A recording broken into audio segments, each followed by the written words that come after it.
PT Mobile, o único que é telefone e telemóvel ao mesmo tempo. Agora apenas por 49.900 escudos, a PT oferece-lhe qualidade, conforto e mobilidade total. Portugal Telecom, ligada a si.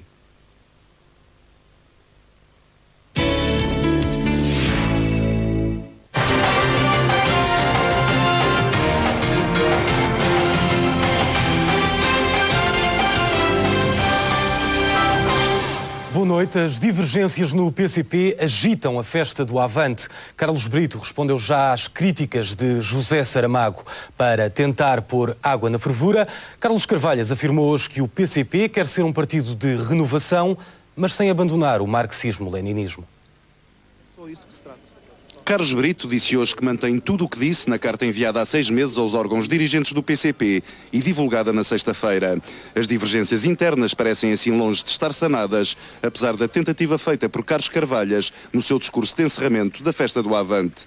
O secretário-geral do PCP falou em renovação baseada no marxismo-leninismo.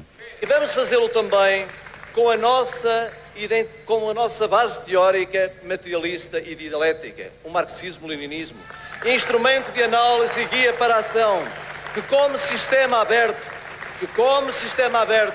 em ligação com a prática, se deve enriquecer e renovar com o incessante progresso do conhecimento, da experiência, da análise objetiva da história, recusando quer a revisão oportunista de conceitos, quer a estagnação e a cristalização da teoria e a dogmatização.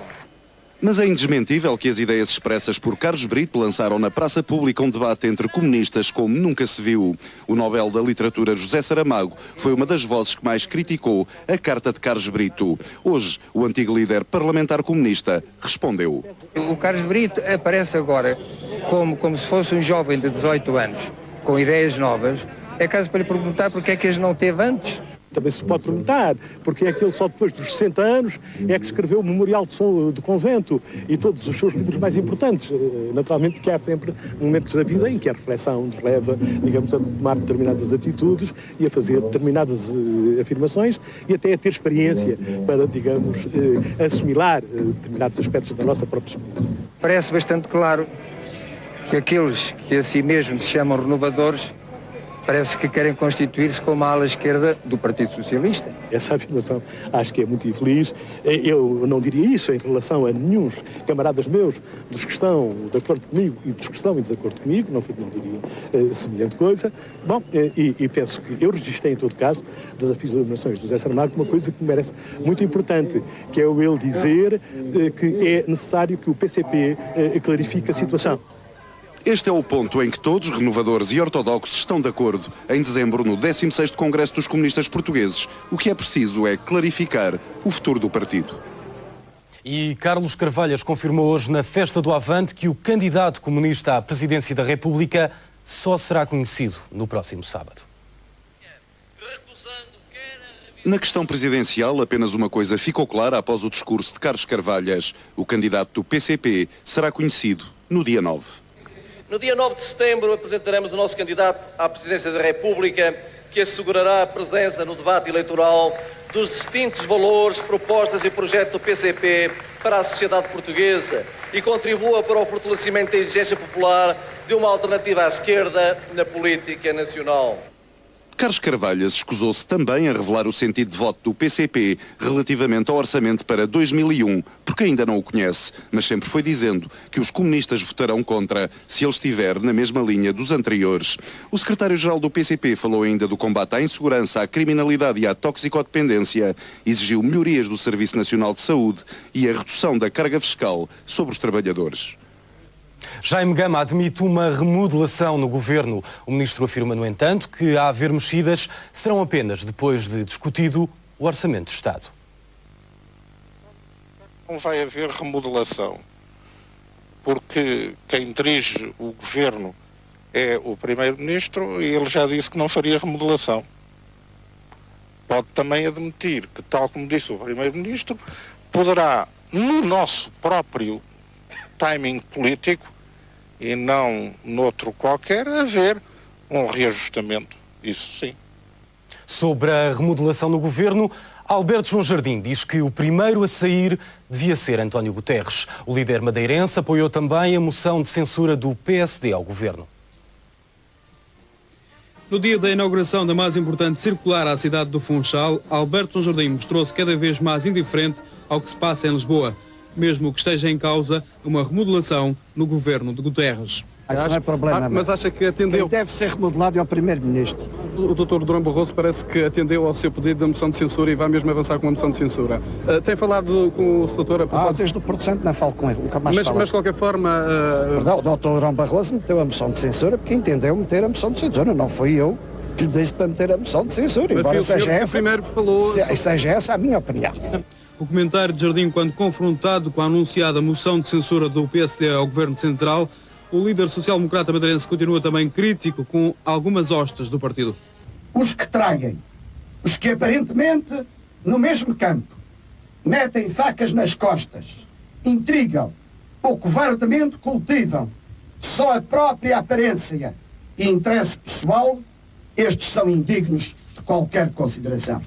Incluída está certamente a direção nacional da JSD, cujo presidente criticou publicamente o líder dos social-democratas madeirenses, que é também presidente do governo regional.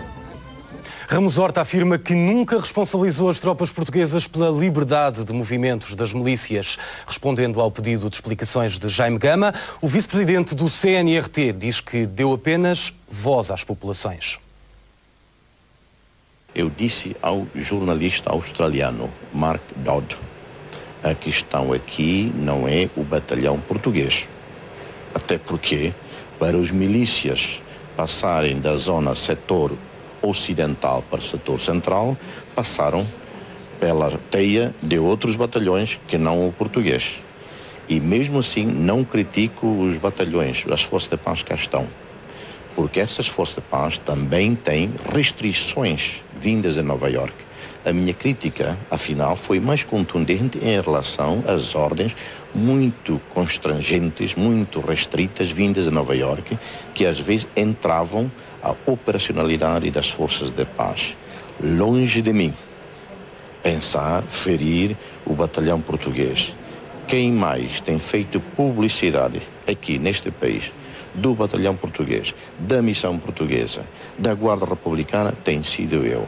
Se eu entender, não há necessidade de um pedido de desculpa? Não, de forma alguma, porque o jornalista, obviamente, detopou o que eu disse. O que eu disse é que, para mim, não está em jogo o comportamento ou não, a eficiência ou não do batalhão português. Para mim, o problema são ordens que vêm de Nova Iorque, que limitam muito a operacionalidade, a liberdade de movimentação, de ação dos comandantes, dos batalhões que estão no terreno. Foi apenas isso. A beatificação do Papa Pio IX está a gerar grande polémica em Israel. Pio IX era considerado antissemita. João Paulo II beatificou hoje 2 papas, um bispo italiano, um padre francês e um abade irlandês.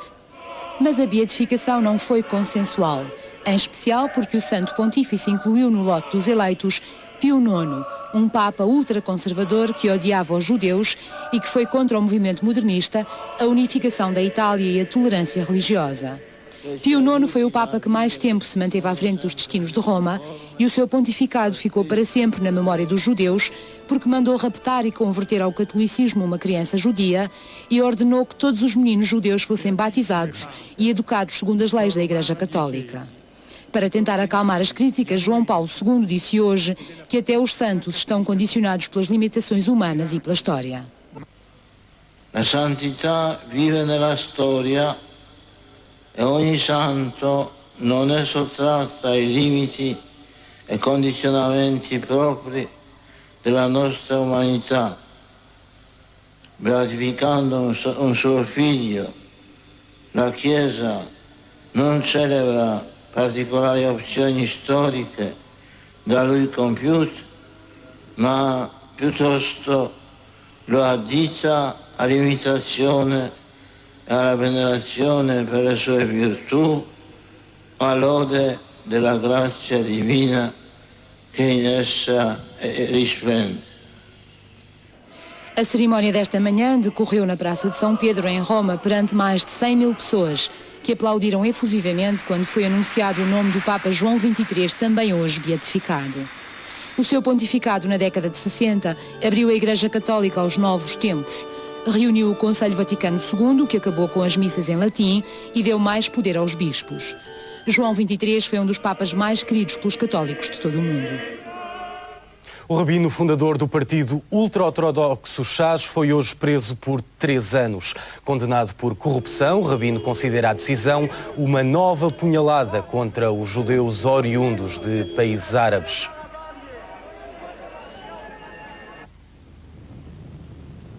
Perto de Tel Aviv, cerca de 30 mil pessoas assistiram à detenção do rabino. Em todo o mundo celebra-se hoje o Dia da Cultura Judaica. Em Lisboa, a comunidade israelita aproveitou para divulgar costumes e tradições.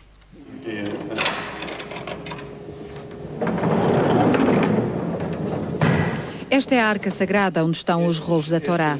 5 livros escritos em pergaminho, parte deles lidos em alguns dias da semana ou dias festivos. A simplicidade na decoração de símbolos caracteriza uma sinagoga. Esta lâmpada de prata, que contém uma chama de azeite, representa a sagração, a vida e a memória dos antepassados desta comunidade. Com quase 100 anos, este edifício do culto judaico foi a primeira sinagoga de raiz a ser construída depois do regresso dos judeus passado o período da Inquisição em 1821. Dar-se a conhecer é o melhor caminho para serem compreendidos.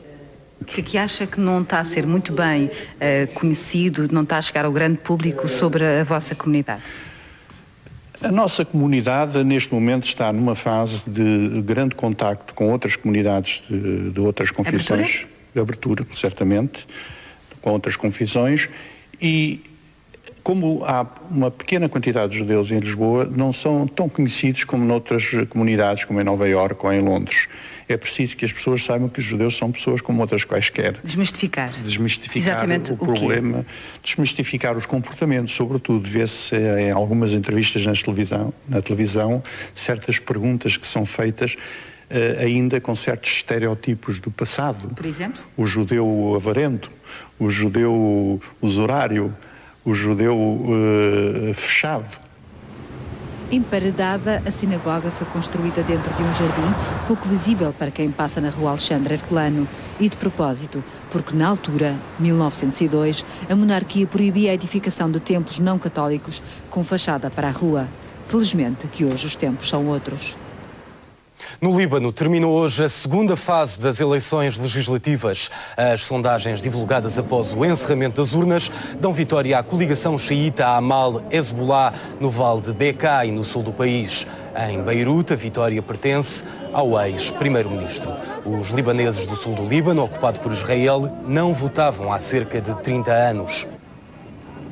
Os resultados oficiais são conhecidos na próxima terça-feira.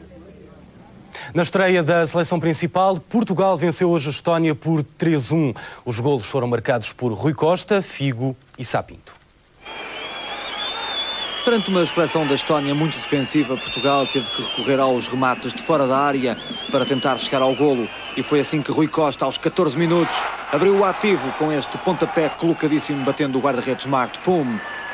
1-0, o resultado com que terminou a primeira parte.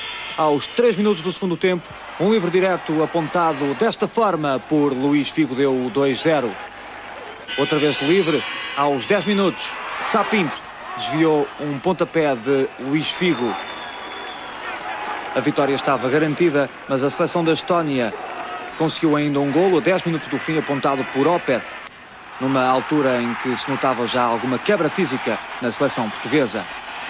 Há ainda jogadores que não estão na sua melhor condição física, há jogadores que estão mais avançados do ponto de vista físico que outros, já têm mais jogos do que outros, e naturalmente que ressentimos um pouco disso, mas não deixa de ser verdade que fomos inteligentes a jogar na forma como o fizemos, conseguimos um resultado confortável, conseguimos ultrapassar as dificuldades que sabíamos à partida que nos iriam ser colocadas.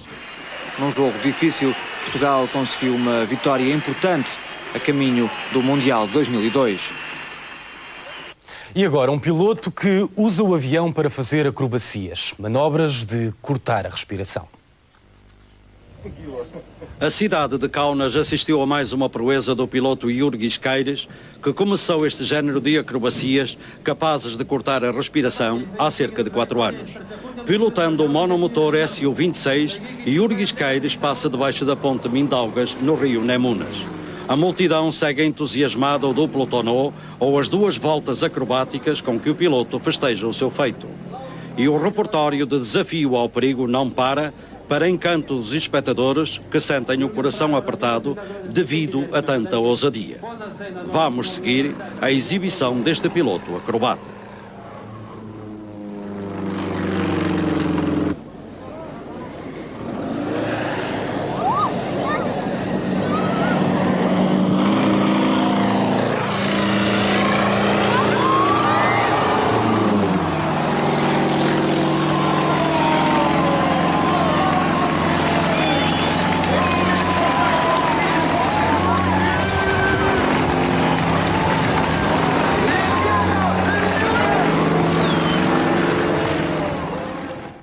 Termina assim o 24 horas. Boa noite. Até amanhã.